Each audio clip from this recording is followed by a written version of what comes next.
Advocate B N Haskar, ഈ വിഷയത്തിൽ ഇപ്പോൾ രാഷ്ട്രീയ ആരോപണ പ്രത്യാരോപണങ്ങളൊക്കെ ഇങ്ങനെ ഇരുപക്ഷത്തിനും ഉന്നയിക്കാമെങ്കിലും ചില സന്ദർഭങ്ങളിലെങ്കിലും കോടതി ഇടപെടലുകൾ ഉണ്ടായിട്ടുണ്ട്. അത് താങ്കൾക്ക് നിരാകരിക്കാൻ കഴിയുന്നതല്ല. അതെന്തായാലും പ്രതിപക്ഷത്തെ ചൂണ്ടിക്കാട്ടിക്കൊണ്ടുള്ളതായിരുന്നില്ല, അവരെ പ്രതിരോധത്തിലാക്കുന്നതുമായിരുന്നില്ല. അതിപ്പോൾ ആലപ്പുഴ കോടതിയായാലും ഹൈക്കോടതിയായാലും ഏറ്റവും ഒടുവിൽ ആ ഒരു ന്യായാധിപൻ അവിടെ ഇരുന്ന് പറയേണ്ടതെല്ലാം പറഞ്ഞു. ആ കോടതിയെ അധിക്ഷേപിക്കുന്ന പരാമർശം മുഖ്യമന്ത്രി നടത്തിയപ്പോൾ പുറത്തൊരു പരിപാടിയിൽ നിന്നുകൊണ്ട് അതേ ന്യായാധിപൻ പറയുകയാണ് രാജാവാണ് എന്ന് ആരും ആരെയും പറ്റി കരുതരുത് എന്ന്. അപ്പോൾ ലഭിക്കുന്ന സന്ദേശങ്ങൾ, മുന്നറിയിപ്പുകൾ ഇതൊന്നും ഈ പ്രതിപക്ഷത്തെ പറ്റിയുള്ളതല്ല.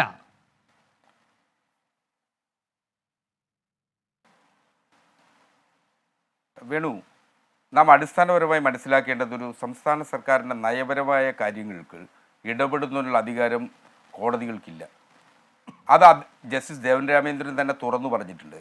അദ്ദേഹം മറിയക്കുട്ടിയുടെ ഏതു ഹർജിയെയും ജസ്റ്റിസ് ദേവൻ രാമേന്ദ്രൻ സമീപിക്കുന്നത് വ്യത്യസ്തമായ രീതിയിലാണ്. അദ്ദേഹം വ്യക്തിപരമായും കുറെ കൂടെ ഹൃദയപക്ഷത്ത് നിന്നും പലപ്പോഴും പല ഹർജികളെയും അദ്ദേഹം സമീപിക്കാറുണ്ട്. പക്ഷേ അദ്ദേഹത്തിൻ്റെ ഉത്തരവുകളെ പലപ്പോഴും കേരള ഹൈക്കോടതിയുടെ ഡിവിഷൻ ബെഞ്ചും മറ്റു ഉപരികോടതികളും ആ അർഹിക്കുന്ന പരിഗണന മാത്രമേ കൊടുത്തിട്ടുള്ളൂ എന്നുള്ള വസ്തുത അങ്ങ് മനസ്സിലാക്കണം.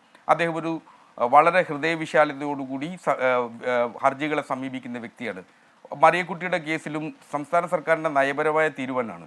ആ നയപരമായ തീരുമാനത്തിൽ ഇടപെടുന്നതിന് അദ്ദേഹത്തിന് കഴിയില്ലെന്ന് തുറന്നു സമ്മതിച്ചുകൊണ്ടാണ് ആ ഹർജി മാറ്റിയത്. അപ്പോൾ ഈ ഒരു ഒബിറ്റർ ഡിക്റ്റ എന്ന് പറയുന്ന തരത്തിൽ ഹർജിയുടെ ഘട്ടത്തിൽ അദ്ദേഹം പലപ്പോഴും പല ചോദ്യങ്ങൾ ഗവൺമെൻറ് പീരീഡോട് ചോദിക്കാറുണ്ട്.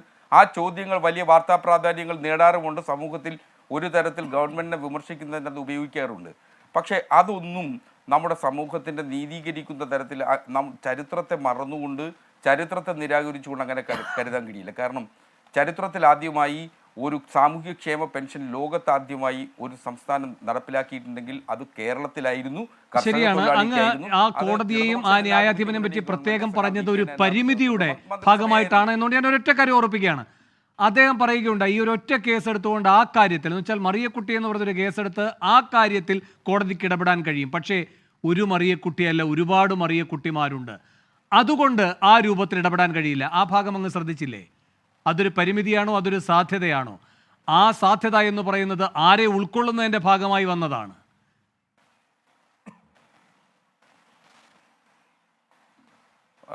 വേണു, ഒരു മറിയക്കുട്ടിയുടെ ഹർജി പരിഗണിക്കുന്ന ഘട്ടത്തിൽ സംസ്ഥാന സർക്കാർ ഒരു മറിയക്കുട്ടിയുടെ സാമൂഹ്യക്ഷേമ പെൻഷൻ അല്ല കൈകാര്യം ചെയ്യുന്നത്. കേരളത്തിൽ 64 ലക്ഷം പേരുടെ സാമൂഹ്യക്ഷേമ പെൻഷനുകളാണ് കൈകാര്യം ചെയ്യുന്നത്. സ്വാഭാവികമായും UDFൻ്റെ ഭരണകാലത്ത് അത് 32 ലക്ഷമായിരുന്നു. 18 മാസം കുടിശ്ശികയുണ്ടായിരുന്നു. ഒരു മറിയക്കുട്ടിയും തെരുവിൽ തെണ്ടിയില്ലെന്നേ. ഒരു മറിയക്കുട്ടിയും കേരള ഹൈക്കോടതിയിൽ 10,000 രൂപ ചിലവാക്കി ഹർജി കൊടുക്കാൻ പോയിരുന്നില്ല. 600 രൂപ ഉണ്ടായിരുന്ന ക്ഷേമ പെൻഷനാണ് ഇന്ന് 1,600 രൂപയായിട്ട് ഇപ്പോൾ ഈ ഗവൺമെൻറ് കൊടുത്തുകൊണ്ടിരിക്കുന്നത്. അപ്പോൾ ആരെയും അന്ന് കണ്ടില്ല. ഒരു മാധ്യമവും കണ്ണുനീര് വാർത്തില്ല. ഒരു മാധ്യമവും ചർച്ചകൾ അന്ന് ആ കാലഘട്ടത്തിൽ ഉയർത്തിയിരുന്നില്ല. കേരളത്തിലെ ഇടതുപക്ഷ ജനാധിപത്യ മുന്നണി ഗവൺമെൻറ് രണ്ടാം വരവ് ചില മാധ്യമങ്ങൾക്കെങ്കിലും പൊള്ളുന്ന യാഥാർത്ഥ്യമായിട്ട് വന്നിട്ടുണ്ട്.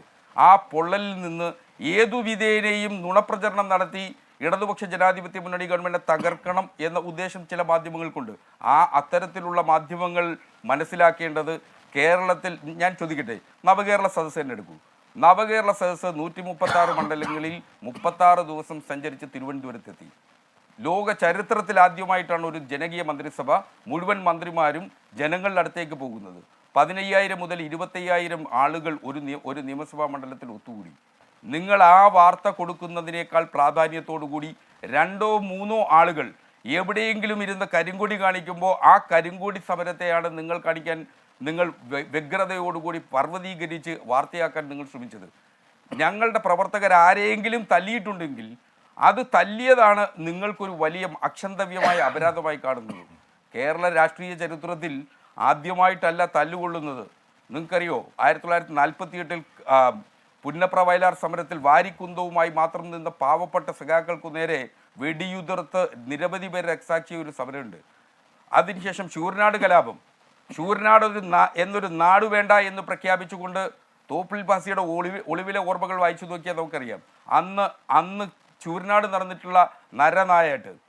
അതിനുശേഷം കേരള നിയമസഭയുടെ ചരിത്രത്തിൽ ആദ്യമായി ഒരു വിഖ്യാതമായ പ്രസംഗം ഉണ്ടെന്നേ, ഒരു യുവ MLA താൻ MLA ആയിരിക്കുമ്പോൾ ലോക്കപ്പിൽ കടന്ന് തല്ലുവാങ്ങിയതിൻ്റെയും താൻ ഉടുത്തിരുന്ന വസ്ത്രം ഉയർത്തിപ്പിടിച്ചുകൊണ്ട് നിയമസഭയിൽ നടത്തിയുള്ള വിഖ്യാതമായ പ്രസംഗം അത് മറ്റാരുമല്ല, കേരളത്തിൻ്റെ മുഖ്യമന്ത്രി സഖാവ് പിണറായി വിജയനായിരുന്നു.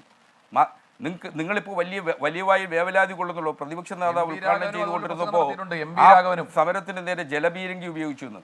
വന്ധ്യവയോധികനായ ഒരു പ്രതിപക്ഷ നേതാവ് കേരളത്തിലുണ്ടായിരുന്നു, സഖാവ് വി എസ് അച്യുതാനന്ദൻ തിരുവനന്തപുരം സെക്രട്ടേറിയറ്റിന് മുന്നിൽ പ്രസംഗിച്ചുകൊണ്ട് നിൽക്കുമ്പോൾ അദ്ദേഹത്തിന് നേരെ ഗ്രനേഡ് എറിഞ്ഞതാണെന്നേ പോലീസ്.